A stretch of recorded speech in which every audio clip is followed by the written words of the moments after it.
Depression is real. Kim Chiu, may hugot sa mga taong nagnakaw ng pag-asa at tiwala.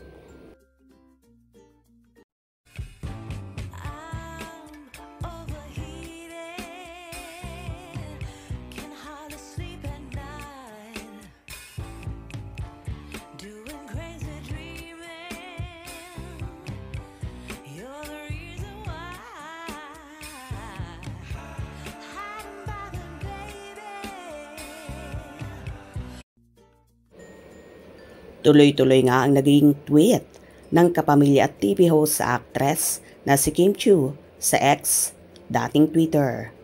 Maraming hanash ang actress sa mga nangyayari ngayon sa paligid. Tila isa dito ang nangyari sa anak ng kapuso TV host na si Kuya Kim Atienza, ang bunsong anak na si Eman Atienza.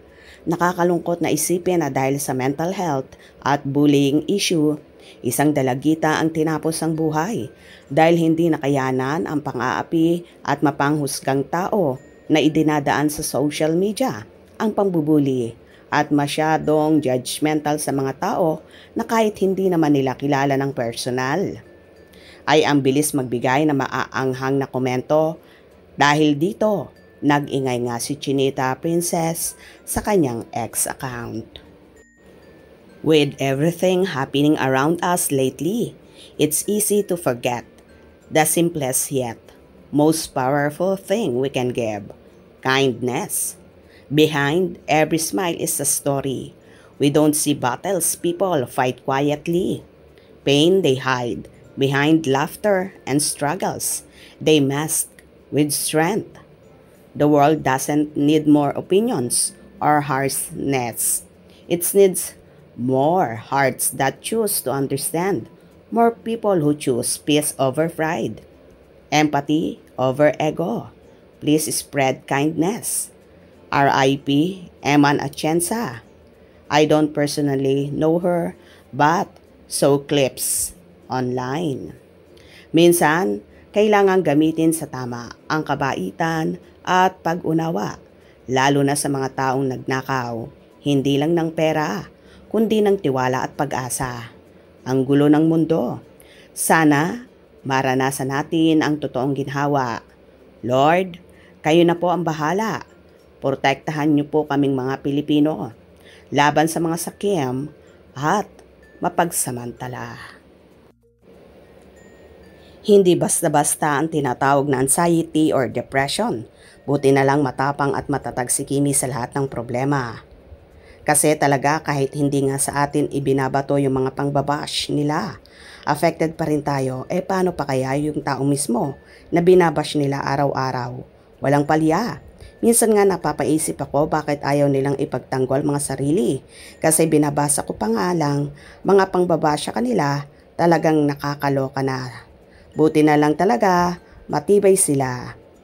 Kaya nga sisi, kaya dapat wag silang paapekto sa mga pambabasya kanila kasi nakakasakit at below the belt na minsan. Kaya nga nakakahanga ang tapang ng Kim Pao, yung anak ni Kuya Kim, ang bata pa 19 lang dahil sa bashing at bullying. Diyos ko. Always pray talaga kay God. Totoo yan, mabuti talaga matatag si Miss Kim. She is a strong woman. Ang dami niyang naranasan lalo na sa family niya. Pinatatag siya ng panahon. Tama ka talaga sisi, hindi talaga yan basta-basta. Sa sakit, hindi mo rin maipaliwanag minsan sa mga taong nakapaligid sa'yo kung anong nararamdaman mo. Mahirap, hindi mo rin minsan alam sa sarili mo. Bakit mo ito nararamdaman? Sarili mo lang talaga ang nakakaalam kung paano mo ito i-control. Huwag lang mag-overthink sa mga bagay-bagay. Kim, alam kong minsan nasasaktan ka din sa mga sinasabi sa'yo. Pero alam kong kaya mo yan. Lagi ka na lang mag-pray. Tandaan mo maraming magtatanggal sa'yo. Di ka namin iiwan hanggang may Kim Chiu. Condolences, #Kuya Kim Atienza. Salamat Kim sa pagiging matatag. Matibay mo dahil di rin biro ang natatanggap mong bashing. Di nila nahahalata sa'yo na may problema ka din kasi lagi kang naka-full smile. Happy, approachable at accommodating sa shows, events. Pero pag uwi mo, ando na ang totoong emosyon, sakit.